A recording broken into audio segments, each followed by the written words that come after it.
दूसरा नियम है इसका, पहला नियम अपने पार्ट 1 में कर लिया, इसका दूसरा नियम की बात करते हैं अपन कि जब प्रकाश की किरण फोकस बिंदु से होती हुई दर्पण पर आपतित होती है, जब कोई प्रकाश की किरण वस्तु से चल करके और फोकस बिंदु से होती हुई दर्पण के ऊपर आपतित होती है अर्थात दर्पण के ऊपर आती है, तो वह परावर्तन के बाद में मुख्य अक्ष के समानांतर चली जाएगी।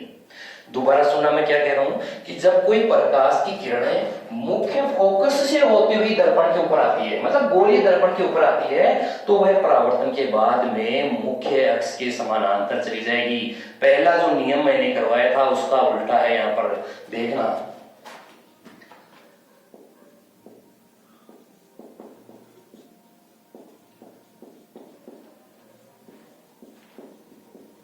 मुख्य फोकस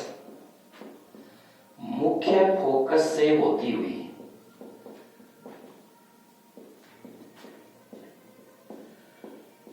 गोलीय दर्पण पर आपतित होती है,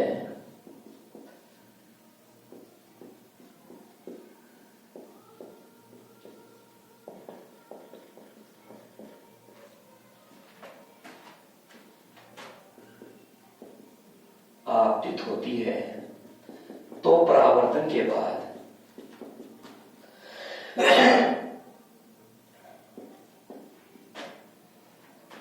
मुख्य अक्ष के समानांतर लौट जाती है।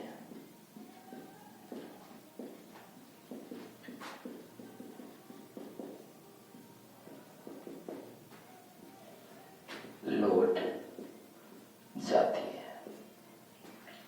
इसमें क्या है, पहला जो अपन नियम पढ़ा था उसका उल्टा है कि जब कोई प्रकाश की किरणें किसी बिंब से चल करके और मुख्य फोकस से होती हुई दर्पण के ऊपर आती है, तो परावर्तन के बाद में मुख्य अक्ष के समानांतर लौट जाती है।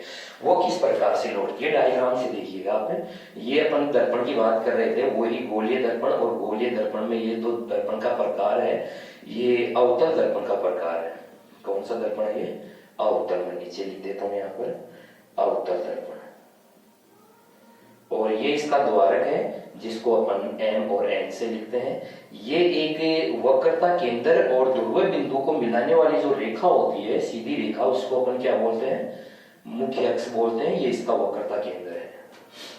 हम बात कर रहे हैं कि अगर कोई प्रकाश की किरण इस प्रकार से गुजरे, मान लेते हैं इसका ये फोकस बिंदु है यहाँ से, और इससे होती हुई कोई प्रकाश की किरण इस दर्पण के ऊपर आपतित होती है, तो वह परावर्तन के बाद में मुख्य अक्ष के समानांतर लौट जाती है। मुख्य अक्ष के समांतर लौट जाती है मतलब इस प्रकार से जाएगी, इस प्रकार से चली जाती है।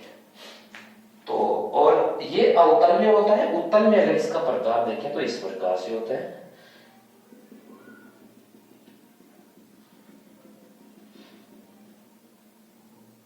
ये मुख्य अक्ष, ये ध्रुव बिंदु, इसका ये वक्रता केंद्र है, और इसका पता आपको फोकस बिंदु भी इधर ही होता है। ये इसका द्वारक है M और N। अब अपन इस प्रकार से कोई प्रकाश की किरण इस प्रकार से लाएं कि अपने को ऐसा प्रतीत हो कि ये फोकस बिंदु से गुजर रही है।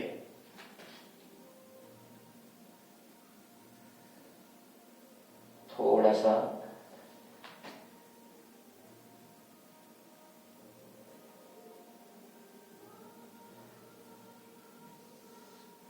ये इस प्रकार से प्रकाश की किरण आ रही है इसके ऊपर, ये इस प्रकार से आ रही है। अपने को इधर लग रहा है कि प्रतीत होता है, ऐसा आभासी है ये। तो ये इस प्रकार से आएगी, यहां टकरा करके ये इधर चली जाएगी, अर्थात ये हो गया इस प्रकार से। उम्मीद करता हूं ये डायग्राम आपके समझ में आया होगा कि इस प्रकार से कोई प्रकाश के फोकस बिंदु से होती हुई प्रतीत हो रही है, कि मतलब फोकस बिंदु से गुजर रही है और ये टकरा करके वापस इधर मुख्य अक्ष के समांतर लौट जाती है।